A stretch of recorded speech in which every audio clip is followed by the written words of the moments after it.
I've been wondering, like, you guys going out on a limb to write a damn book about lean stuff is a pretty courageous step because it's the first one. I mean, there's other lean construction books, but this is really about the application and a lot of the human side of applying the last planner system. What kind of nerves, what kind of anxiety or insecurities did y'all have as you were working through this? Oh man, this is going to take like 20 minutes to answer that question.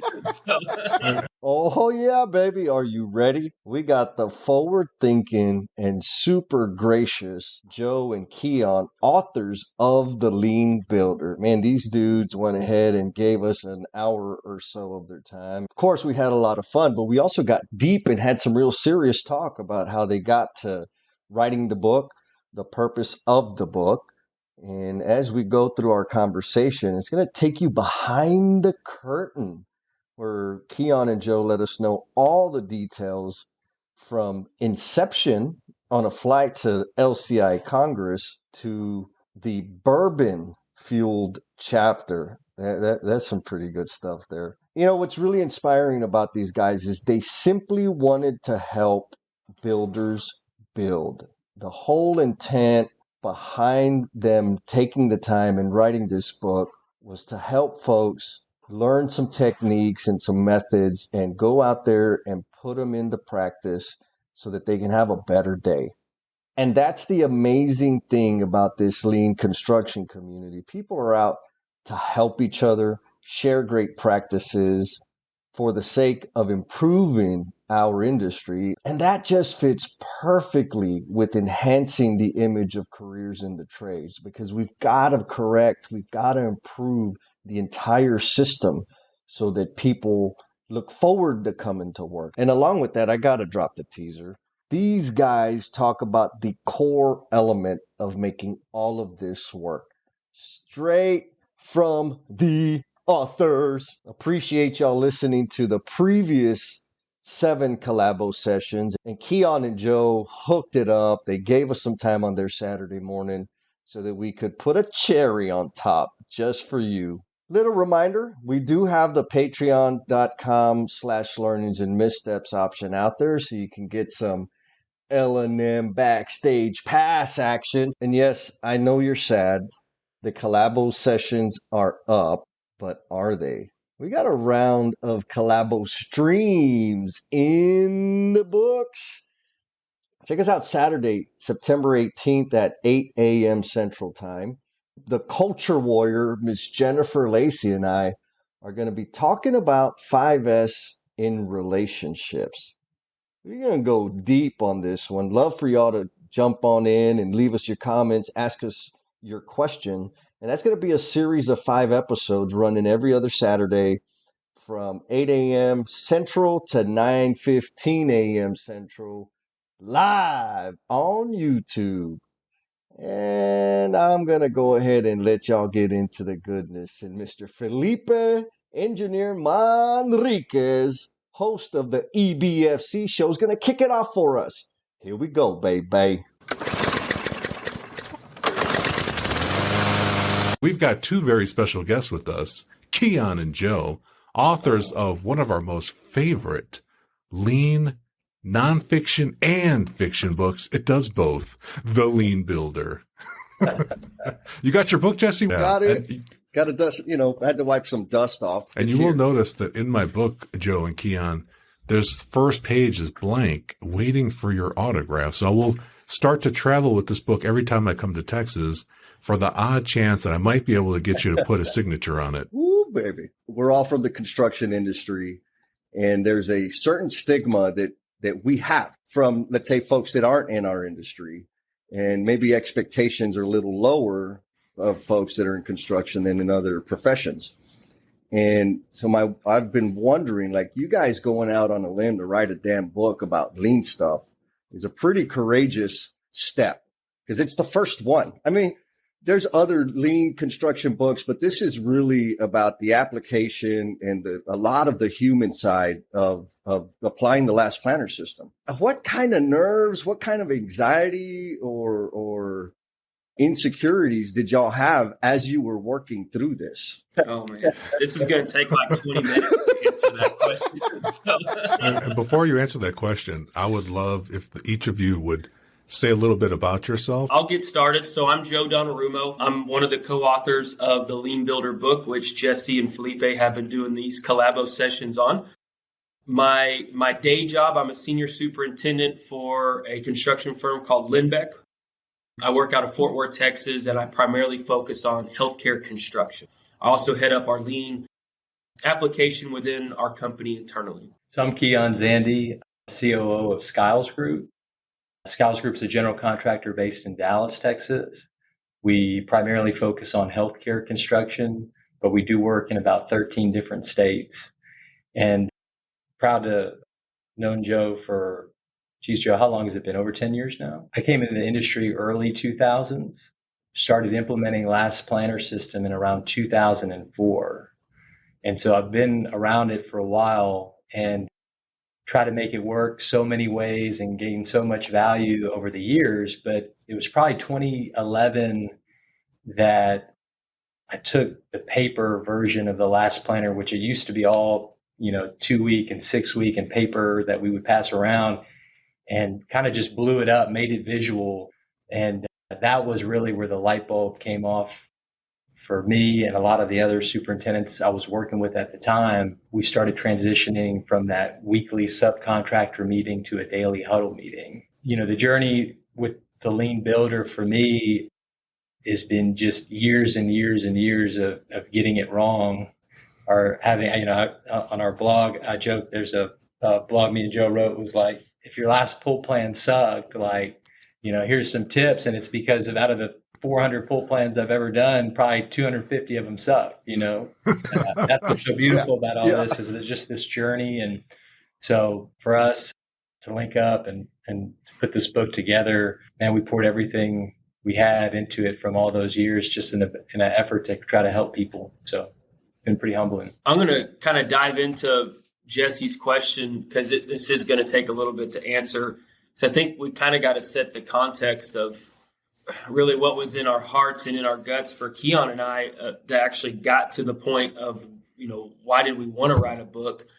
And then kind of our emotions and feelings and insecurities around it as we started to, get closer and closer to rolling it out and starting sampling it amongst our peers. But, with Keyan and I's journey together, starting at Lindbeck, and then Keyan had a transition and made a move to Skiles Group, we were still finding ourselves traveling, going to LCI Congress, going to events, local COP events in DFW, and trying to find that right resource that we could, honestly, selfishly use even internally with our folks who were hungry, who were thirsty, who wanted more, how to help give them some type of a roadmap or some, practical steps of how to either improve on their lean journey or even, begin one, the right step. And we were struggling because there was so many good documents, publications, around lean and the tools and the methodologies. But the problem that we were seeing in the disconnect was that they were all education based. They were theoretical. They were white papers, which they all have their place. But the target audience, the demographic that we needed to deliver the information to, were the men and women putting that shit in place. And Joe, sorry to pause you. You said that so eloquent. I got tired of finally convincing a superintendent or a peer to try implementing lean in the field. And they said, hey, well, how do I do it? And then I hand them the Toyota way. Layman's version of that. They're like, this is all Japanese terms. How am I going to use this? And I'm like, And that's, I think, where so many people struggle. Not to cut you off, because I want you to keep going down this path, but I think some of the bigger issues that we were seeing was I got frustrated with, in the current state, you couldn't scale this. Yeah, maybe if you're Turner or you're a big firm to where you're on these bigger jobs and you have resources or you have the right type of team to do it. I'm trying to say, and what me and Joe talked about is if you're working for a company that only does 30 million in revenue a year, there's got to be some type of system that they could pick up a book, understand how it works, and go without any additional resources, doesn't matter the level of skill set of that super, from being high tech to low tech, old school, new school, like to just get it. It didn't exist. And that was hard. Yeah. That was frustrating. That was the gap, right? Like that was the missing link that we needed to bridge. And what's interesting is like I feel like we both kind of felt that in our gut for probably about 3 years, like leading up to the point where we actually began to write the book, because we were going to, an LCI Congress, and we were constantly like kind of searching around, looking for the right presentation or the right maybe champion or coach or someone who was like putting this together or assembling some type of a package like that we could deliver for, our own needs, with our own team, or to share within our local COP and help those around us. And then after 3 years of like feeling like we were continuing searching, like I remember this all goes back, I think I might even talked about this story with Felipe. By coincidence, we happened to book like the same Southwest flight, like going out to Anaheim, California to, I think it was 2017, to the Congress in Anaheim. And, I see each other and, grab a seat, and we're sitting there talking, and we're talking about this exact subject right here. Like, man, maybe this is the conference, maybe this is the year, we're going to find something. And it was on that flight where we're sitting there talking like, well, why are we waiting? Like, we know the need, we know the demand, we know the audience. Let's just do it. Like, why not? Let's just go do it. And it was funny because at the time, this is like right off the top of the head, and we're looking around, and I did the pamphlet. I think I've told you about the pamphlet. Like we pull up the 747 like safety pamphlet. We're like, oh yeah, hell, okay, we'll just like step 1, daily huddle. Step 2, visual communication. Step 3, constraints. Step 4, and like we'll just put it in like this pamphlet, and they'll tuck it in their safety vest, and we'll give them a play-by-play of how to start. And that's really where the idea and the premise and where the whole thing really came together. Well, then at that Congress, though, we watched Lencioni talk and went back. Yeah. Read 5 Dysfunctions of a Team, read Ideal Team Player. I had read some books. Obviously The Goal has been a great book that I've just always had in my collection. And then there's this book called Everything I Learned About Lean Manufacturing I learned from Joe's Garage. But when I read Lencioni's book, and I think Joe read it at the same time, he called me. He's like, man, we should do a book and write it like this. And at first I was like, man, I don't want to write a book. Just thinking through it, us talking about it, trying to map it out. And, we figured if we were going to do it, that was going to be the way to do it. It was just important to us. And I don't want to turn anybody off to what I'm about to say, but there's something I felt that there's some consultants, coaches, not all, there's so many great ones. So don't misconstrue what I'm saying, but that have actually turned more teams off to lean. 10-4. Either coming from just not a place of understanding of what we do, and never put on a pair of work boots, never been on a job site. And it was important to us that if we did this, like the builder's voice would be represented. And so much so that like, if you read the beginning of the book, like our prologue and all that kind of stuff, like it's very clear who this book's written for. I mean, this is for boots on the ground. This is not, we're not handing out white papers like this. And we call it Builders Lean because we figured some of the ways we teach it, true lean, academic types would probably disagree on some of the concepts because it's not purely true, but that wasn't important to us. What was important to us was that a superintendent or a trade partner foreman or anybody on the project site could pick up the book and like immediately like begin to get some value on their projects just by slowly putting this stuff into place. And then after the book came out, very humbling, a lot of great feedback, but then people were like, man, it would have been awesome if there was some illustrations or some pictures or some things. And so that's kind of how the website and the blog came about. And so I was like, all right, you want to see like what it looks like, more detail. And so we've spent a lot of time just trying to break these concepts down further. That way, somebody learns about this, they do a Google search, something comes up written by builders, and it's just something that they can relate to. Sounds like y'all came out of the gate just with 100% confidence and clear vision, no misgivings or second thoughts about embarking on that journey. Yeah, I think Joe and I may suffer from something called overconfidence. But You tell the story. Are you talking about when you and Terry were on vacation? yeah. So me and my wife, we took the kids to spring break, from the beach, and I just watched this Steve Harvey clip.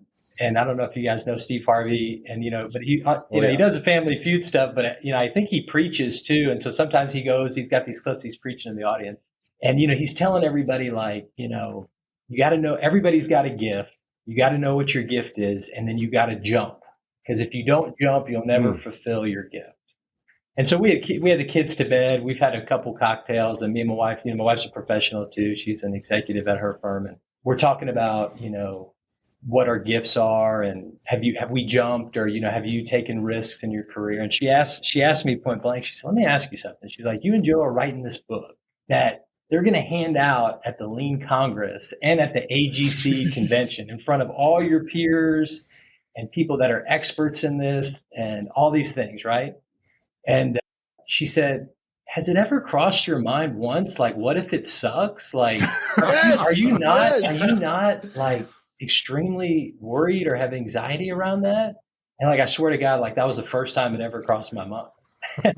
And so we determined that my gift was that I was just overconfident. And when I shared that with Joe, like, I could just tell, like, that look on Joe's face. He's like, oh yeah, I guess that could be something. Never even thought about it from like the quality. Like it was kind of playing with my mind. I was like, oh crap, this is really going to happen. Like we're about to give LCI 2,500 books. It's like, what if it does suck? Like, it never even came across our mind, and not from like a standpoint of not being humble or having humility around it. It's just like it never penetrated or permeated into our brain, because this was all literally what was in our heart for like the last 10 years around the pain and the frustration and the lessons learned. And it was literally just like verbal vomit as we're writing this, because it was all just right from here, like straight on, like right down onto the paper. And we never even gave it a second thought of, well, is this even good or not? Because we were just telling our heart story and the journey that we've been on and trying to help others relative to their own journey. And I'll just say, like, people ask us a lot, like, well, how long did it take to write the book? Well, it took me my whole career to write the book. I mean, it's like, it's like, oh, it's nice to get some mailbox money or selling. It's like, yeah, but like, to get to that level of expertise, how many years of like sucking at this and like trying this and trying to get it to work and learning from so many different mentors and people in the industry, and just constantly being a student for me and Joe to get to that level of expertise. We're so proud to have something that we've been able to actually contribute back. Because I feel like what's so awesome about our community of us lean enthusiasts is like, we share so much. And so for so many years, like, I felt like I was just taking, it was like, I'm just taking, I'm learning from, different people and different experiences, taking.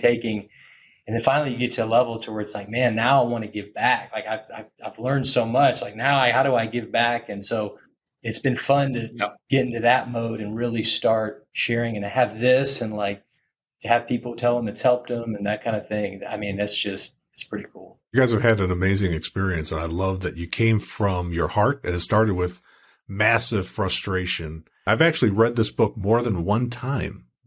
That's how much I like this book. Yeah. How about you, Jesse? How many times have you been through it? I've been through it, I guess, with you and I in the Calabo session. That probably puts me at about 6 times. When I was reading it the first time, I was like, yeah, let me check. Joe's cool, Keyan, like, they're smart. Maybe it's good. And as I was reading, I'm like, holy hell, like, this is going to be a resource for a lot of damn people that are struggling. Like, I was with Turner at the time, and the way some of us approached Last Planner System made it harder than it needed to be. And so I'm reading this, I'm like, shit, man, like, yes, this is exactly right. I mean, for me, I'm like, took me back to when I was running Last Planner System, or when we were running Last Planner System as a trade partner without the GC. Like, we were able to do it. We didn't get all caught up on all the bullshit. Like, we were just able to make work achieve some level of flow. Right after that, we had teams in all over the central United States. They were like, hey, Jess, we want to do a study action team around the lean builder, or we want to start a study action team. What book do you recommend? And I'm like, well, shit, you got to do the lean builder. And then they're like, well, would you mind being a part of the team? I'm like, shit, yeah, let's do it. Because I did have to do some reconciliation between what was presented in the book and what the standard was as per Turner. And so just try to help. Yeah, the Turner way. You got it. You got to carry the flag. Whatever organization I work with, I'm going to carry the flag. But it was just kind of like, look, start here, but this is where we want to get to, but this is the best place to start. So there was no doubt that it was going to be a resource. I also I think this is an important thing. I know for me, it's extremely important. And for the L&M family out there listening, the young tradesman, the young engineer that's just getting out of university and kicking off their career, like you guys are a phenomenal example of what can be accomplished by identifying a problem and taking action upon it. It may have taken 10 years, but that's where we're all at, right? Everybody's got an idea, and the cemetery is full of ideas. But you guys actually took action around your idea, and you're construction workers. Like at the end of the day, we are construction workers. And so y'all are an example of what's possible in the fact that y'all just stepped out and did that and to serve the community. It's inspiring, man. It's freaking amazing. Thank you. Man.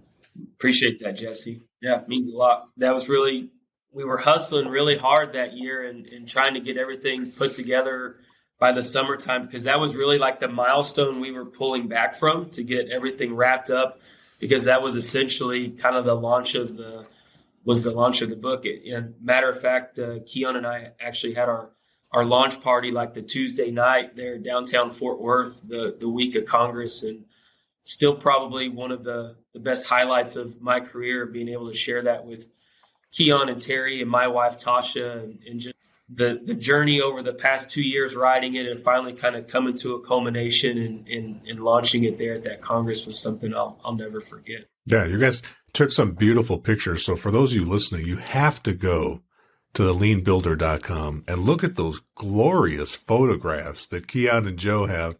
Every time I look online and I see the pictures that you guys took, especially the ones at the bookstore, they are incredible. Yeah. That's actually a bar. Oh, that was a bar? You wouldn't find us in a bookstore, but you will find us in a bar. So it's this library bar. It's downtown Fort Worth. Yeah, it's like there's a little speakeasy, and you go in upstairs and it looks like a library, and then there's a little kind of like a little bourbon bar under. As we start talking about how we wrote these chapters and this and that, there's one chapter in particular where there was a lot of bourbon involved in the writing. I got to make sure I share that before we leave. Go ahead, start sharing it. Yeah. We're getting close to the end of the book, and Joe and I are headed to AGC National Convention in Denver. Anyway, we got there early, and there's that Union Station in Denver, and there was just this nice little bar in Union Station. We start writing the PPC chapter, which is one of my favorite chapters of the book. We really wanted for like some type of story where people understand how Alan even got to where he was implementing this in the first place. I was talking to Joe, I was like, we got to find some type of parable or something that people would know to tie back into this. And so, obviously, sharpening your axe or sharpening your saw is a thing, and there's things around that. And so the whole thing with him and his dad, and we're sitting there, we're typing and ordering and typing and ordering. And, my director of marketing who edited our book and is really, in a lot of ways, the third author of the book, she's just such an unbelievable writer and storyteller. And so me and Joe would just write, and we'd send it to her, and she'd craft and clean up and storytell. And she called me, and she's like, this chapter 7, like, we got to talk. She's like, you guys wrote this chapter?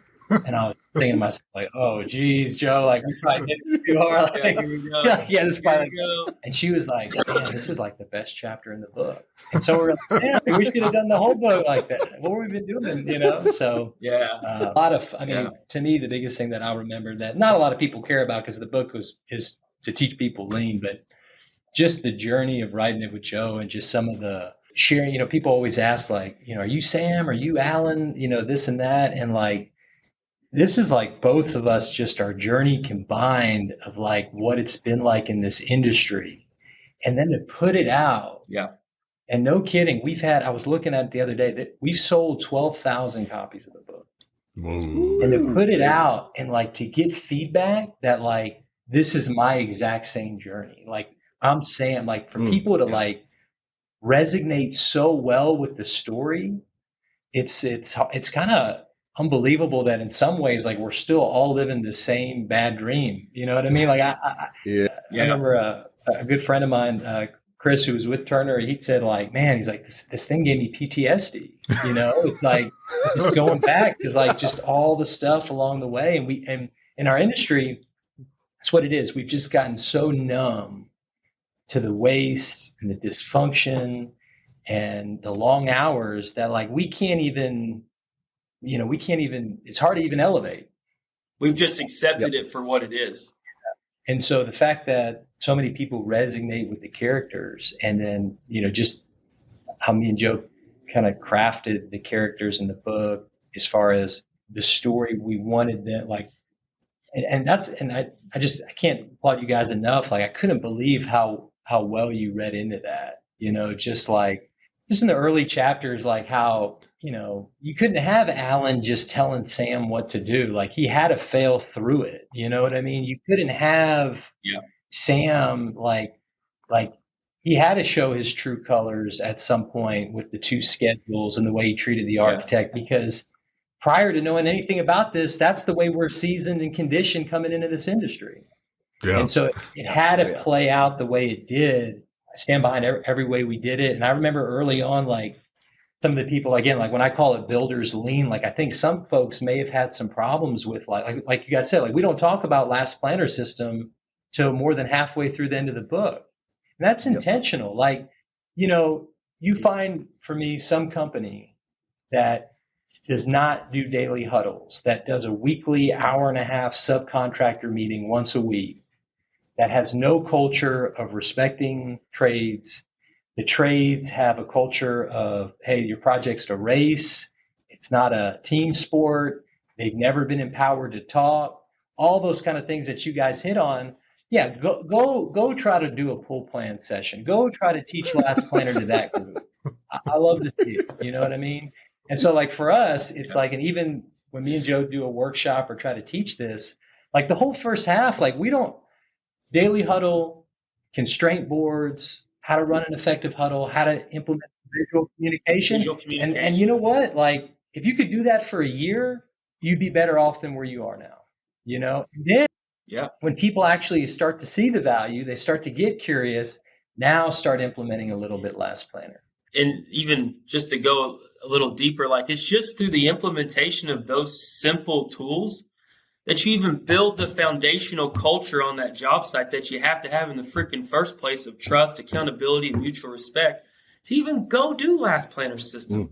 Like if you don't trust the other guys, how are you going to make a reliable promise to someone and expect them to follow through?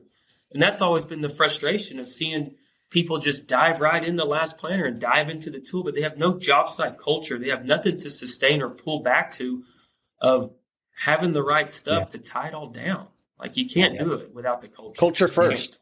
Culture first every time. And I stand behind what Keyan says, like take last planner out of the equation. Like if you could get good at scaling across your entire enterprise, forget last planner, do a daily huddle, be consistent, leverage visual communications, have the right discussions around the workflow, and make your constraints discussed and visual at the daily huddle to bring in team accountability. Like if you do that across all your projects and scale that across your enterprise, you're light years ahead of where you were.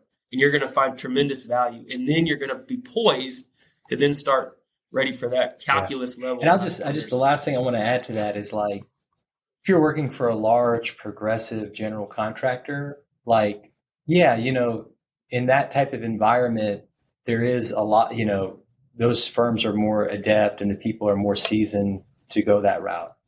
There's 10,000 general contractors in our country.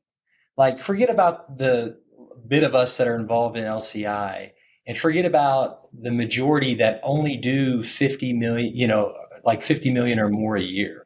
Like if we're really trying to make this the standard in our industry, that's where I like to focus.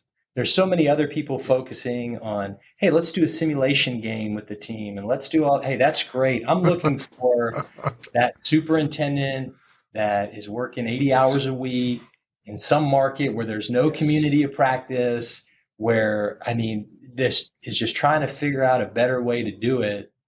And that's what we're about. Like that's where we want to focus. And that's why we spend so much time talking about just even building the right culture. And that's why I was really laughing so hard at the podcast where like, Jesse, you're like, you don't even know my name, fool. Like, for so many years, how we get so frustrated when I was in the field and like a fire sprinkler foreman and a ductwork foreman would come to me and be complaining about each other, but looking at me. And I'm like, are you talking about Dan, who's standing right here, who you've known on this job for the last 6 months? But then over time, it's like, well, no, you know what? He hasn't actually got to know Dan because Dan doesn't talk in the meeting because we only have one meeting a week. And in that meeting, we don't ask Dan to talk. And so it's like that. We could have done the whole book on that. And then the second book could have just been about Last Planner. And so I think that's kind of the mindset of like, I think for the folks that are in the bigger firms that have internal processes, this and that, which I know the books help, and we're humble for that. But like, we're hoping to like change the industry with the kind of conversations you guys had in the earlier podcasts around those early chapters, because that's just the stigma in our industry. That's the conditioning in our industry. And that's got to fix. Otherwise, none of this other stuff's going to work. These tools won't work, just like Joe said. You're right, Keyan. And Joe, you're right too. It's 2021 and I still go to construction projects every month. And in 2021, I've been to subcontractor, because that's what they call them, meetings. I call them trade partner meetings. Yep. And it's coming from those values and culture that we have that's a little bit different. And I think all of us on the call have a little bit different approach to it. Sure. And I've watched how often are questions asked of the trade leaders and how often are they encouraged to speak. And in a 2-hour meeting that I was at in the last 6 months, not 2 sentences, it was a lecture. It was a 2-hour lecture. So I think that for all the people listening that have this stigma with academia, the very same people that complain about they don't like school and they don't like it to be in school, you're creating a lecture environment on your job site when you don't ask for people's input. You have brilliant people working on your project. You've hired amazing, qualified companies and individuals. And when you don't ask and you think that you have to mastermind the whole thing, you're turning all those people off. And you will not be able to keep up with the complexity that is construction in this century. I'm super happy, and it's real. Like, as I read this, Jesse and I were getting triggered, like your friend Chris, Keyan, with PTSD. Yeah. I mean, we were getting angry about things that had just happened like days ago when we were recording these sessions and I think it took us like half a year to record the book. So, and I totally agree with you, Joe. Like, it's got to be starting with the simple stuff. If you're out there and you're just like, Last Planner's too complicated, you're right. It's too complicated. And if you're out there and you think Last Planner is so simple and everybody should do it, you're right. But those two different people have different perspectives. And I love that in how this book, you can pick up and thumb into any chapter and just start with that thing right now. When I go to a presentation or like when I'm at LCI, if I can listen to somebody talk for 30, 45 minutes and have at least 1 to 3 things that I can immediately take back and implement, man, I'm happy. Like, I judge all the presentations I go to by that alone. And it's so important for us too. Like, when we wrote the book and when we're sharing this information, like, we want to give you something that you can take and immediately apply on the job site right away. Like, no theoretical, no, you got to go invest in this technology or you got to buy all this stuff. Like, no, you can just like, here's something that you can go do tomorrow. You should be able to start this with zero cost. And that was even the build off of what Keyan was saying there. Like, our hope was that the guys and gals would read the story, but even knowing like our demographic in the industry, like, Shit, let's just give them the cliff notes at the back of the book. Like, let's just put all of the content that we were trying to deliver around the implementation of the tools and methodologies, just put in the playbook, and let's just fast forward. And if they want to know, okay, what are the 7 things I need to know to go have an effective daily huddle? Boom, here they are. Play 1 in the playbook. Boom, boom, boom, boom, boom. Okay, got that down. Okay, what do I need to talk about in the daily huddle? Okay, visual communication. Here's what you need to talk about. What are you working on? Where are they working? How many guys do you got?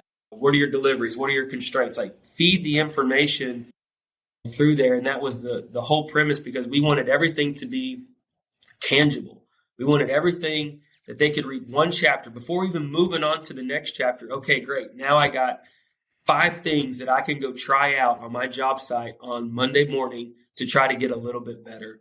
And that's kind of the filter that we put everything through in regards to the content and how we try to roll it out. And exactly what you're talking about. After they read a chapter, they're now equipped to go do something. What advice would you give folks that feel like they need to take the book with them and make sure they do it perfectly? Otherwise, they're failing. The biggest thing I could even start even in that conversation realm is probably put the book down, like read the first chapter, find what you want to do, and then start small. Like, that's the biggest thing that I always see everybody do, is like they try to do the whole damn thing at one time. And it's like, and that's one of the reasons why I think I actually listened to y'all's Calabo session number 6 on the drive over this morning, and y'all hit on it. You nailed it in that discussion about Last Planner System. Like, they try to eat the whole thing at one time, and there's no wonder why Last Planner System leaves such a bad taste in the mouths of those who tried it and it failed. And like, oh, that doesn't work. Let's go back to the way we were doing it. You've got to start small. You got to get a little bit of momentum, and you got to show the value add to yourself and your team before you're ready to move on to the next thing. Like, if you're not proving that system or tool is creating value, then there's no justification for even taking it any further. So start small. And then to answer your question more directly, Jesse, think about your audience, think about your team, ask questions, and find out what's going to make the most value for them. We like to think of this as kind of like the Betty Crocker recipe. Like, try this recipe first, like give this the first shot. But then as you master that, I think Keyan does a really good analogy with it. He's like, if you want your cookies a little sweeter, put a little bit more sugar in. If you want more chocolate chips, put a little bit more. If you want to get crazy and put some walnuts in there, throw some walnuts in. But start with the base recipe first. Yes.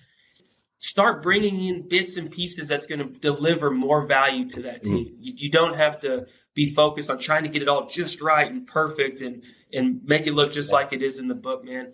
Find out what works for you, but start small, man. Betty Crocker, that's small. A shout out to my president, Dwayne Hodges. That's his analogy, but that's the way we do it. And actually, that is the lean way to do it. Like, at Scholars Group, we use lean boards. Those lean boards have a version number on them.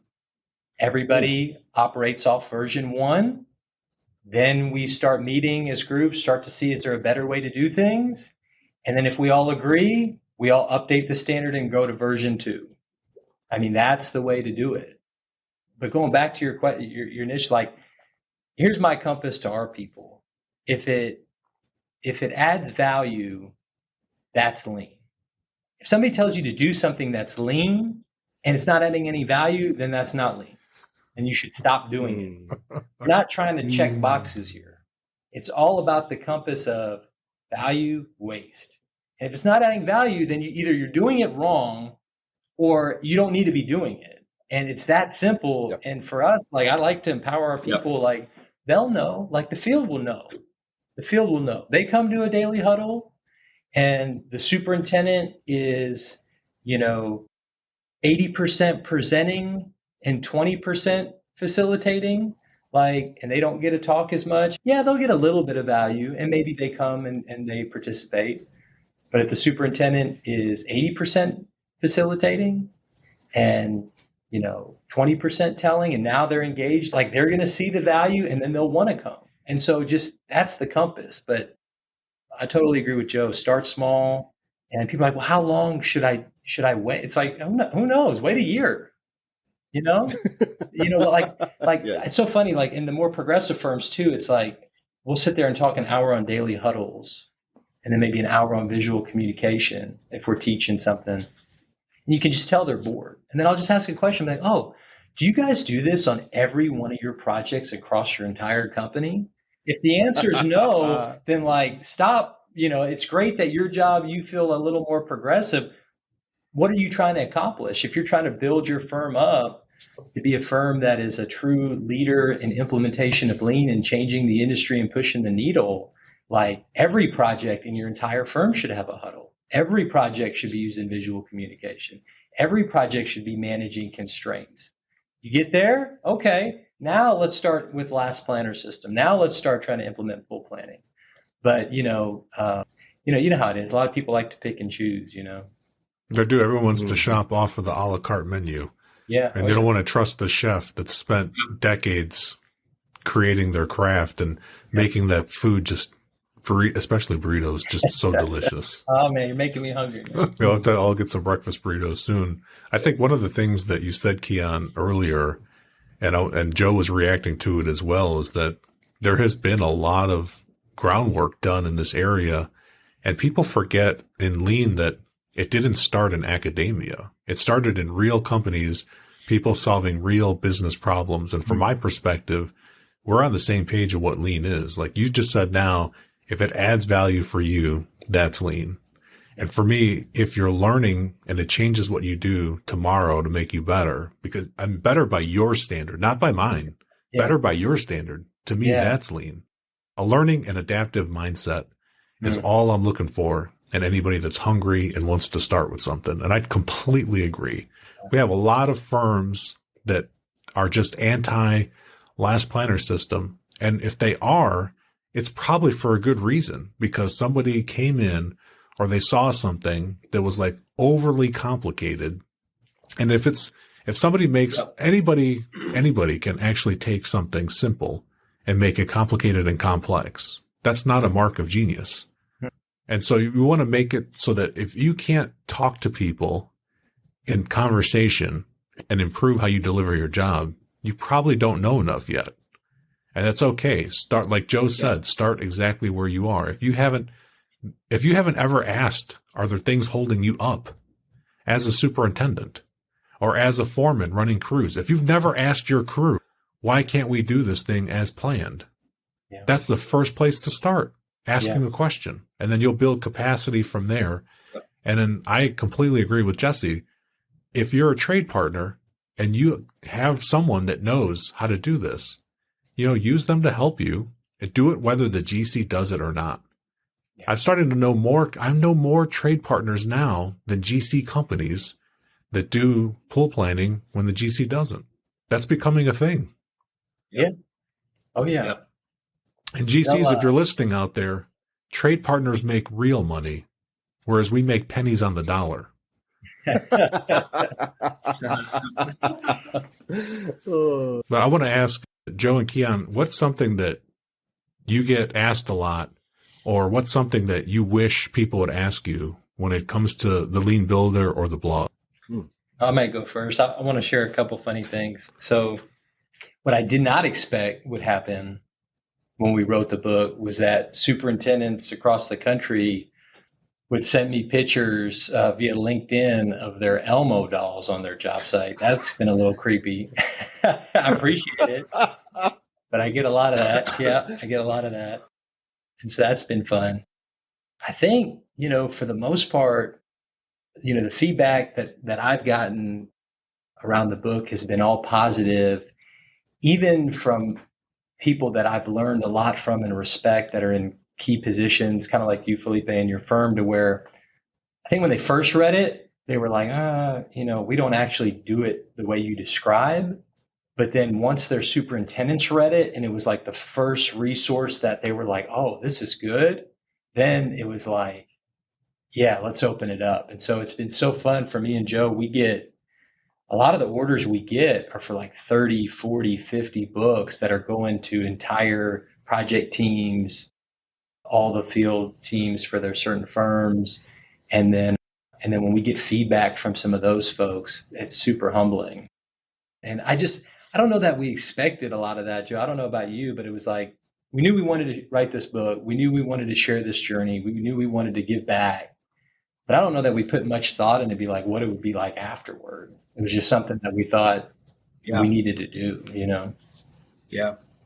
I think we knew there was a demand for it. I mean, I'll be straight up. I'll be honest. Like, you know, when we rolled it out, we were going to be presenting it at Congress, and we were going to be, you know, distributing it at AGC convention in March of 2020. But I mean, if I'm being completely transparent, I thought it was pretty much going to peak at that, maybe like, you know, another 1,000 or 2 copies after that. But I never would have thought we would have sold 12,000 copies in the time that we did. I didn't think the demand or the hunger for that was that significant. And I piggyback on to the feedback, you know, that Keyan was talking about, and seeing the light bulb come on for so many teams and so many superintendents, and just the validation of like, guys, what you're describing in the book. I mean, like, that's like my day to day. Like, you just described my current state. You just described the headaches that I have. And I think because of that, it just cracks that door open, and it gets those guys and gals so interested to thirst for more, and to want to try to solve their issues, and to feel empowered to solve their issues. And to me, that's been probably like the biggest aha, but also at the same time, it's been the most rewarding thing, because it's just that validation and hearing that feedback that we are making people's lives better. We are allowing them to elevate up. They still may be working a lot. You know, lean isn't a silver bullet that's, you know, you're magically only going to work 40 hours now because you're running lean and last planner system. But you're going to stop being reactive. You're going to stop putting out, like, just chasing around the job site all day long, putting out fires. And the work that you are going to be doing is going to be more meaningful. You're going to be elevating up. You're going to be looking for constraints before they come in and they torpedo you. You're going to be able to plan and to sequence and to phase and actually provide a reliable workflow to your project and provide flow. And that work is so much more meaningful and enjoyable. And in turn, your mental health's going to be better. You're going to be getting home earlier. It's just going to be a more enjoyable situation. And to me, that's been the biggest aha. Thank you so much, guys. I love both of those. Oh, you know, let's talk about CPM. Okay, here we go. All right, buckle up. Hope you got another hour. I'm going to flex it right now. Critical path method scheduling. It's World War I technology developed by Henry Gantt back in the early 1900s, late 1800s. From all what I can see, and you guys tell me if I'm wrong, it's never worked in construction. This is an interesting conversation. When I mean it's never worked, I mean for something to work, it should deliver what it promises. Yeah. And that's when it doesn't deliver, and if you have to go through heroics and acrobatics and superhuman things to make that thing work, it doesn't work. That's what I'm saying. This is where I'll start, and I don't know that I'll get too deep, but this is where I'll start. It's two things, right? So number one is, like, for me, I feel like me and Joe are in the business of, like, we're converting people to lean. And in our journey with it, that's not necessarily a topic that I want to engage with, in that it's the standard. In a lot of ways, it's contractual. There'd be so much undoing in the way that getting people to think in a totally different mindset, that's not a fight that I ever want to get into. I perfectly like to teach in the way that, like in chapter 6, where your pull plan session gets implemented back into your master schedule. If you built in some time, that time is team float. If you're going over, you look for a different way to re-pull. Otherwise, you're looking for an opportunity to pull back in a different milestone. But in my experience, trying to have that conversation as part of the way that I would teach the system, like, I'm turning way too many people off, and I don't want to have it. Now, on the flip side of that, no trade partner foreman is walking around the job with the Gantt schedule, making like, that's not how they put work into place. Okay. And so, like, I've been in many debate, Joe knows, like, even just yesterday, many debate of, like, when the people want to go really hard on me on the Gantt, I'm like, listen, hey, record keeping, tracking, making sure that the project's on path at a high level, a macro level, absolutely. But if you think you issuing, a 20-page schedule to the field is how they're actually building the job, like you're out of your mind. Number two, like I challenge anybody, even in the best, like Jesse, when you were a foreman in the field, and I'm the superintendent, if I come to you and say, hey, do you know the date that your plumbing in wall is due? I'm not going to lie, 9 times out of 10, they don't. As a foreman, they got the men that they need. They got the materials, and they're pushing as hard as they can to get done. Like there's no necessary, the superintendent's talking dates, but I could go walk any job site, ask the concrete, hey, do you know the date your foundation is supposed to be due? They don't. Try it. They don't. 90% of them don't. And so going back to that, to me, they should. That should be something that's talked about when we talk about weekly work planning. Those mini milestones, those dates, everybody needs to feel that scoreboard, that pressure. We're a team. We got to get through the next phase. And so you're never going to hear me argue, Felipe, around implementing last planner versus Gantt and this and that, and actually how things get built in the field. Where I won't go is that, hey, if you want to use your Gantt schedule to make sure that your critical path shows if you're on track or not, and you're looking at a high macro level throughout your job, and that's what you have to update as part of your agreement. Like, hey, you're not going to hear me like try to convince you differently in an effort to that's what turns you off to implementing lean. So I hope that's not a BS answer for you. That's not a BS answer. You started with the BS answer, but then you saved yourself. So thank God. Thank God. I was getting worried that I was going to have to cut all of that answer out. And now it actually gets to stay in the final cut. I'll tell you, you talk to a lot of people in our industry. That's a very touchy subject. And I've seen a lot of people that if they feel like that's what lean or last planner is about, you just turn them right off. And I just don't think that's a conversation that we need to have right now. I think the conversation we need to have is around building culture, getting more value back in our day, implementing some of these things that are easy to do, that get more value, that get people thinking in a different way. And then as that needle starts to push and things start to shift, hey, have at it. I agree and somewhat disagree. So That's good. I myself, Keyan, I talked to a lot of people in the industry, and I've been on academic research committee efforts to come to just telling the industry what are the different type of collaborative scheduling methodologies we use. And in that research funded by CI, it included people that make a living just doing project controls or scheduling. And we even had people that have written books on CPM scheduling. And we have people that advise large companies, large software companies that make a full-time living delivering CPM scheduling software to the industry that's used everywhere on planet Earth. And we did have some of those tough conversations. And Keyan, I think those conversations are worth having, but I agree with you that that's not going to get people convinced.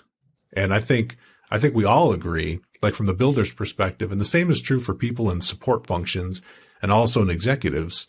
Like at the end of the day, we need to build something.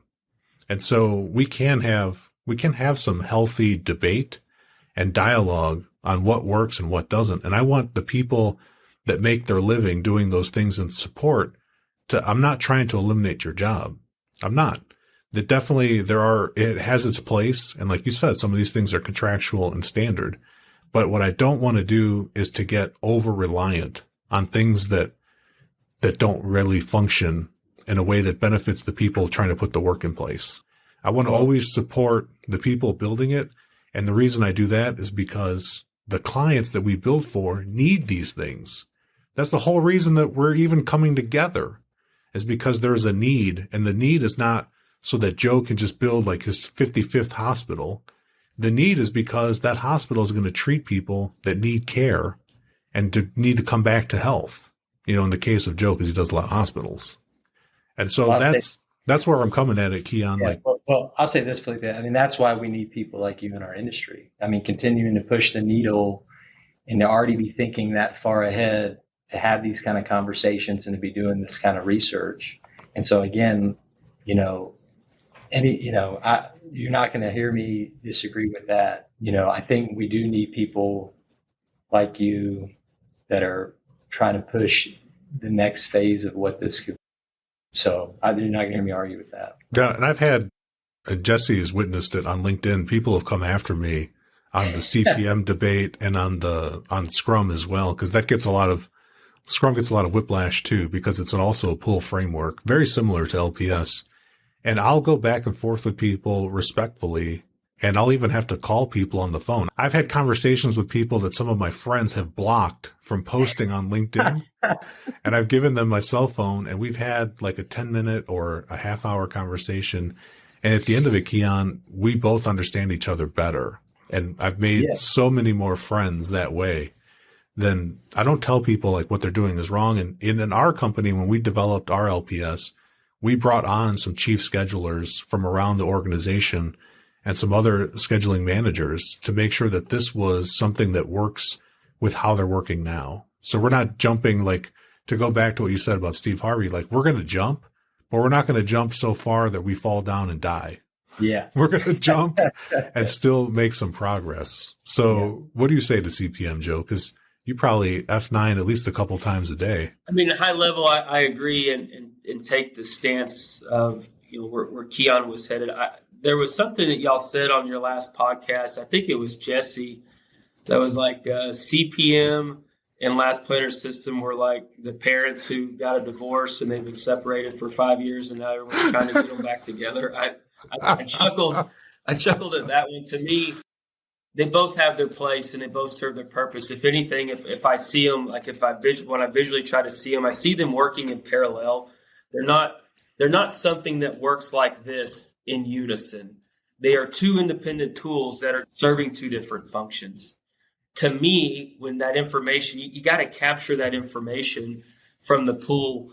And to Keyan's point, the easiest way to do that is tying that back and putting it into your CPM, or at least that's one way to do it. And that's one way that we talk about it. But Felipe, to your point, that's not the one, to me, that's not the one for one going through the schedule, making sure that it all ties back. To me, that's flipping in a hammock or throwing in there under that milestone. Hey, here's the milestone. Here's what was in the CPM. But here's like the validated plan that we just did from the pool plan. And we're just bringing it back in here so we don't lose that great information, coordination, collaboration, handoff, make ready constraints that we just all figured out over the last 2.5 hours. So it has a place to live. Like that's the biggest waste around pool planning, right? Like you do this awesome pool plan and then it's like, crap, what do we do? Like, what do we do with all this great information? Because then it's like waste, because then you got to go back and try to find a place for that to live. Unless you're using some type of like touch plan or Refine My Site or like a software that's capturing for that in real time. So high level, they don't integrate fully. They are two different tools that work in unison, that support each other, that run in parallel. But you can't really compare. They can't be fully integrated. They each so it's like Jesse said, it's like a divorced parents, but it was a mutual separation. And yeah, kind of like, yeah, that was a pretty good way of saying that. It's still with me. I remembered it like as soon as I was like, man, that's okay. And they keep it cool for the kids. Yeah, bring it back some. Like, this to me, this is really good lean nerd guru talk, right? I like the conversations I want to have right now with the folks that we're trying to convince to change the way in their behaviors are more dialed back a little bit about like, let's just think about how a schedule actually works, right? I'm just going to tell you, in my role, if I'm going after a project, either the client's telling me how many months the job is in the RFP that comes out in the first place, or, if we ever have to go after a bid, which we don't do a lot of, but if we do, the drawings come out, we get them out, probably some guy in my role builds the schedule in, a couple hours based on the drawings we get. We probably kick that to the trade partners with a week left before their bids due. And, then the superintendent takes it and says, "Oh, the ops guy made it. This must be the schedule for the job." And he's pushing my beautiful schedule where everything starts on Monday and ends on Friday, and they're building with it. Okay. And I'm being facetious here, but how do the trades actually plan their work? Well, number one, they build in the amount of man hours they think it's going to take to do the job. So if they think it's going to take 10,000 man hours and it takes 8, well, guess what? They make more money. If it takes 12, they lose money. So I rather debate in conversations around, do you really think your trade partners are trying to hold you up? Or do you really think that they're, intentionally not wanting to make money? No, they want to beat the man hours they have. And I like to have the conversations around like, okay, in a pool plan, if somebody's sandbagging on time, like ask them to see if their estimator will print out how many man hours they have in the job. They may actually look at the durations that they give you in the pool plan. And so there's so much other conversation in regards to how to get last planner system to actually work right and how to have these conversations and the dysfunction of how we even schedule in our industry in the first place. That, I think there's a lot of room for boots on the ground to have these kind of conversations, to teach in that way, and then have a certain portion of the lean leaders in our industry trying to push the needle of what it should be. And so I feel like this conversation is a good complement of two different scenarios. Yeah. Keyan, y'all said it earlier, the culture first. Like people, I'm a little regretful about some of the shit I said on this. I mean, it is how I feel, right? Like, cause it's straight up what I feel. But when it comes to the conversation about CPM and last planner system, when people start that conversation around me, I'm like, I'm out. Like, we are so far away from having to worry about that shit. Like, we got a culture respect problem in our industry, period. Like, let's focus there, and then we can jerk around with the damn keyboard. Like, we got bigger. We got bigger. Jesse, like, I don't want you to have to apologize. Like, Joe and I try to thin this fine line of like we went back and forth. Like, should we use the word trade partner? I haven't used the word subcontractor in years. We're using the word trade partner. Yep. But in the beginning of the book, it's like, all right, if we start calling them trade partners in chapter 1, like half the supers are going to be like, not even know what the hell we're talking about. That's our audience. Yep. Okay. Like, we intentionally tried to trigger without turning you off completely. We had to play certain things safe. And then certain things, it was intentional when Sam's like, my schedule, like that's very intentional. There was so much of that. I've been a part of a lot of book clubs, me and Joe, and different companies that have read the book, have asked us to come spend some time, and even in our own firms. But it's interesting. Like, I've never seen anybody go like pick up on the nuance that deep. And I'm glad. Like, I think that conversation needed to be had because there was just a lot of that was intentional. Like, when Sam, in one of the chapters, when like Sam, he stayed up too late watching the game. He procrastinated on building the crib for their new baby. His PM happened to be on vacation that week. He forgot his phone. Like, that's a real person's day sometimes in our business.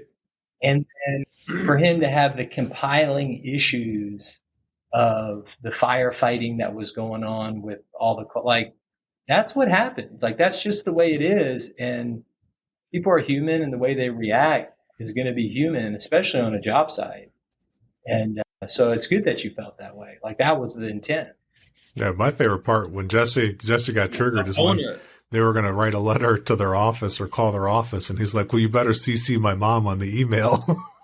Oh yeah. Oh, I mean, it's funny. Like, I think I remember, like, me and Joe, like, we sat so long, so many, just typing and laughing and writing, and like, I just remember. Yeah, I remember being like, oh yeah, and tell him he's gonna like they're gonna put him in default or something. Like, we had that conversation because that's the conversations we had. That's how a general contractor thinks. I want to add in regards to kind of building off of what Keyan said with intentionality too, and this one's not so much relative to the trade partner aspect, that kind of where that comment was coming from a minute ago.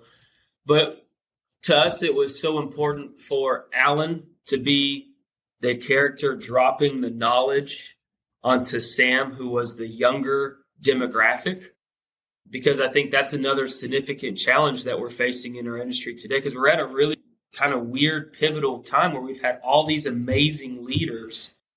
I don't even like saying the term old school, because it's those leaders and the wisdom and the understanding and what they have made them unbelievable, amazing builders.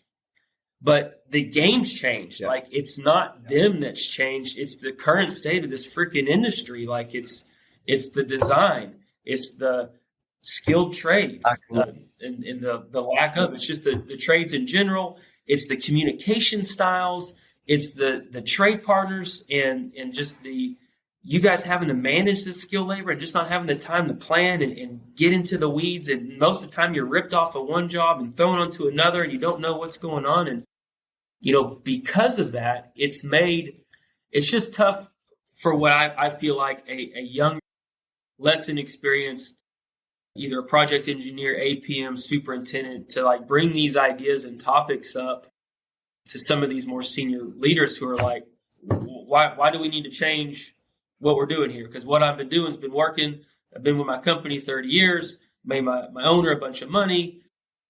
The client asked for me by name, like what I'm doing is not broken. And we just felt it was important to show Alan being the one dropping that knowledge, to not alienate that specific demographic and breathe them into the story and have them engaged into the discussion and just get them there in the first place. Because it is something as an industry, we got some work cut out for us, and it's going to be a hurdle that we're going to be trying to manage for a long time. Yeah, it couldn't just be some hotshot young superintendent trying to school everybody on how to do this. Like, no one would have. I mean, I'm not saying that's not what happens in a lot of companies. It's usually a younger somebody trying that hadn't been burnt so many times, that hadn't been so dated, that's trying to do something new.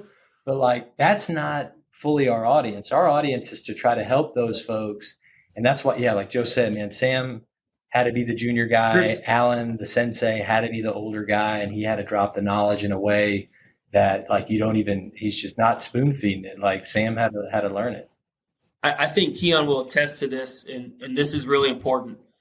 If you can get one of those trade or field leaders from your firm, if you're a GC, one of those superintendents with some gray in their beard, with some knowledge, with some wisdom, who traditionally you might consider that old school guy, and you can have one of those leaders be your lean champion, watch out. Oh, yeah. Because the sky's going to be the limit, because you're going to see the momentum and the dynamic change within your firm if you can get those type of leaders bought in, and they're the ones carrying the torch, that have that seniority and have that just that charisma and dynamic that everyone else is going to follow and get behind. It's going to be a game changer for your firm. So don't just think of pushing those guys out. Like, you need to bring those guys in. Like, those are going to be the guys that are going to take you to the next level still. In our firm, if you follow our blog a lot, one of our senior superintendent, Buddy Brumley, has got some posts in there, and he's a guy that's a more seasoned guy in our industry. And man, when the light bulb came off for him and he became our champion, I mean, it helped us scale so much. And so, like Joe said, you really got to find your champions within your firm. So those are some super duper deliciously good nuggets. I mean, that's for anyone listening, and that works. And even if you're in a small firm of just 6 superintendents, or if you're in a big company with over 200 superintendents, that is true. Your influencers are sometimes the older, more seasoned people, and sometimes they could be in the middle as well. And there are a couple examples of some young hotshot superstars, but the industry has so much momentum and habits baked in. I was talking to a PE this week, and he said, like, I actually learned last planner system in college, and then I came to work in the industry, and I couldn't talk about it. And he said it wasn't. He's like, 3 years went by. And the next thing I know is like, you're sharing something and we're going through something, and he's like, I'd already done this before. And I was like, well, you didn't even speak up in that moment. To say that you'd even had some experience. And I was like, that's what I'm fighting against. I'm fighting it where we can't even let those people speak up.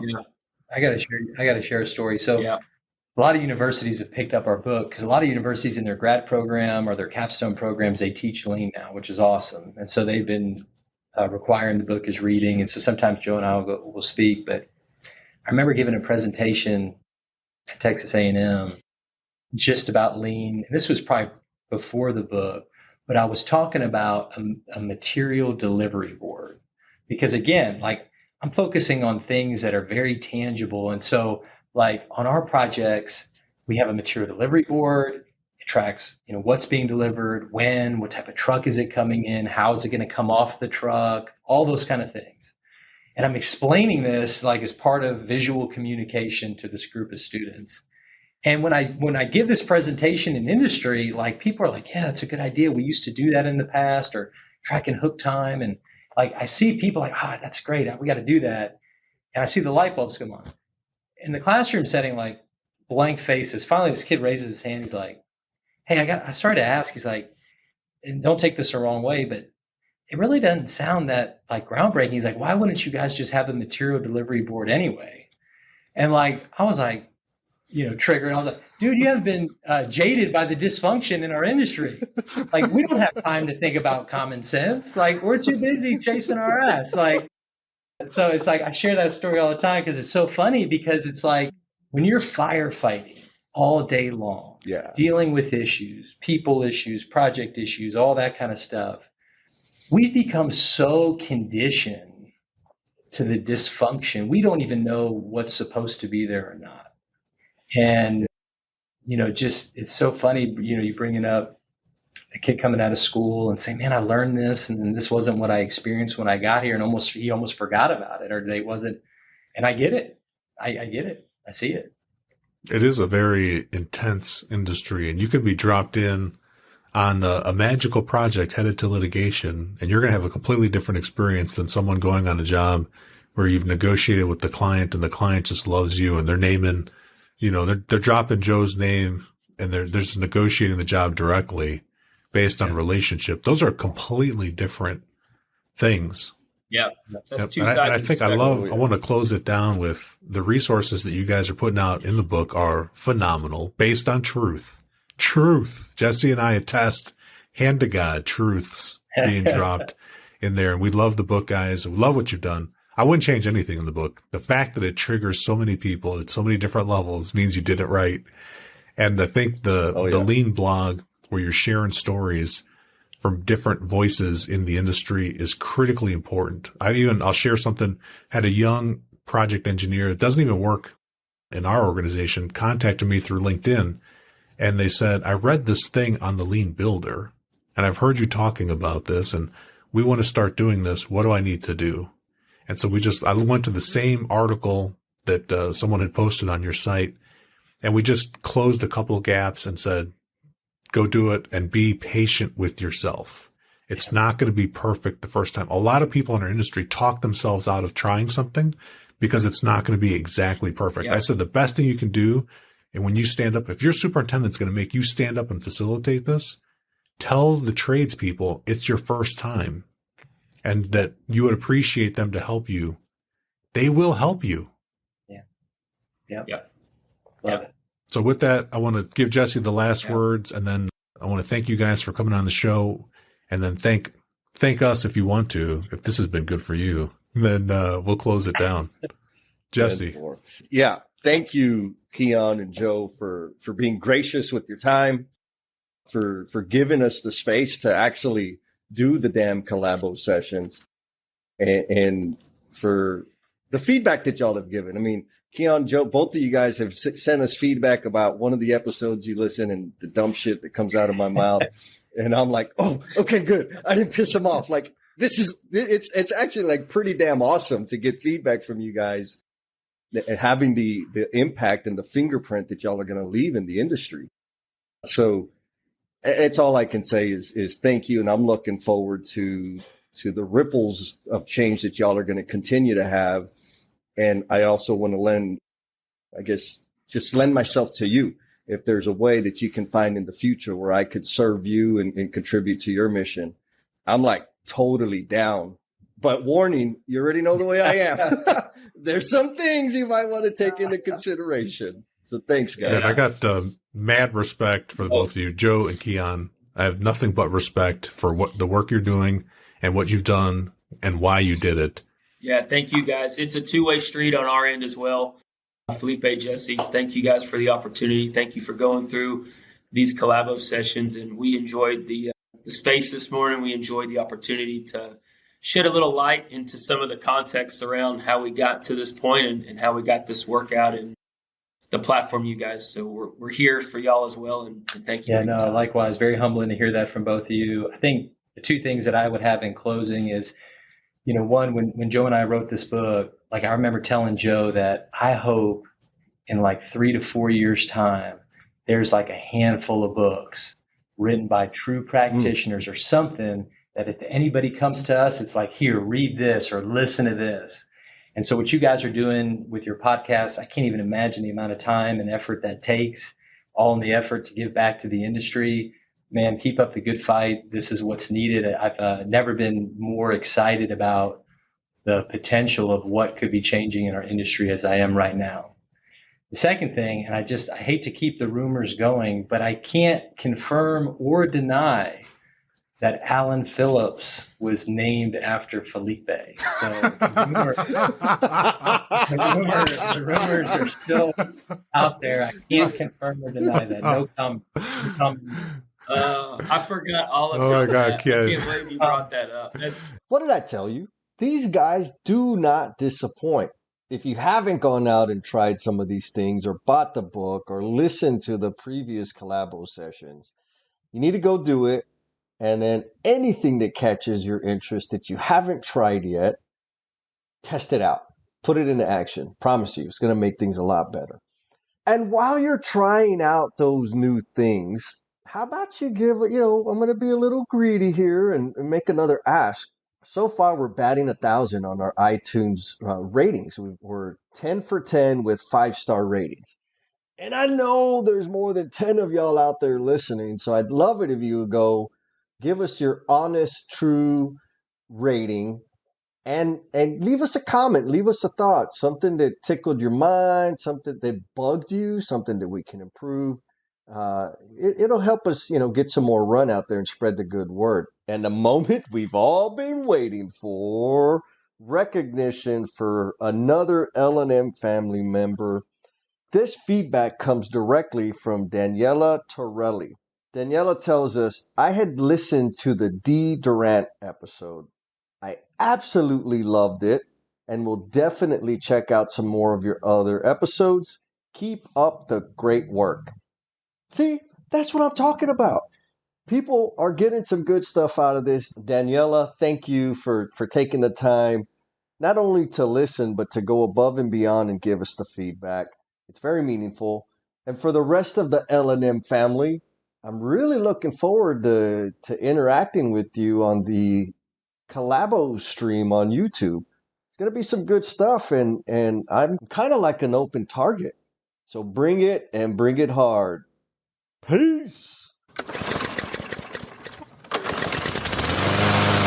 Man, you are one dedicated listener, sticking with us all the way through to the very, very end. Please know that this podcast dies without you, and we invite you to share how the episode's impacting you, along with your thoughts, questions, and suggestions. You've been gracious with your time, so we added social media links in the show notes to make it super easy for you to connect with us. Be kind to yourself, stay cool, and we'll talk at you next time.